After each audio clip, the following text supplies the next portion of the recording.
Hi friends, இன்றைக்கி Sunday special பார்த்திங்கன்னா வவ்வால் மீனும் கிளிஞ்சா மீனும் தான் வாங்கிட்டு வந்தாங்க. வவ்வால் மீனை கடையிலேயே கட் பண்ணி வாங்கிட்டு வந்துட்டாங்க.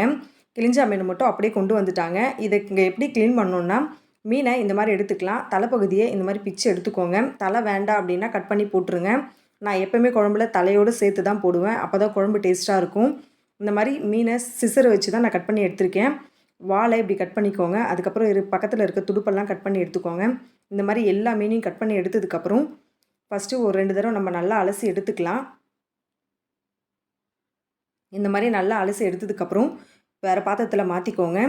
இப்போது 1 ஸ்பூன் கல்லுப்பு ஆட் பண்ணிக்கலாம். ஒரு சிலர் உப்போட மஞ்சத்தூளும் சேர்த்து ஆட் பண்ணி க்ளீன் பண்ணுவாங்க. ஆனால் நான் மஞ்சத்தூள் சேர்க்க மாட்டேன். உப்பு மட்டும் சேர்த்து நல்லா க்ளீன் பண்ணுவேன். இந்த மாதிரி சுத்தமாக க்ளீன் பண்ணதுக்கப்புறம் தண்ணியில் 2 தடவை அலசி எடுத்துக்கோங்க. இதே மாதிரி தான் வவ்வால் மீனையும் க்ளீன் பண்ணியிருக்கேன்.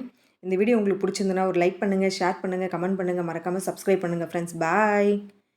உங்கள் வீட்டில் இன்றைக்கி என்ன சண்டே ஸ்பெஷல்னு சொல்லிவிட்டு கமெண்ட் பண்ணுங்கள். மறக்காமல் சேனலை சப்ஸ்கிரைப் பண்ணுங்கள். பாய்.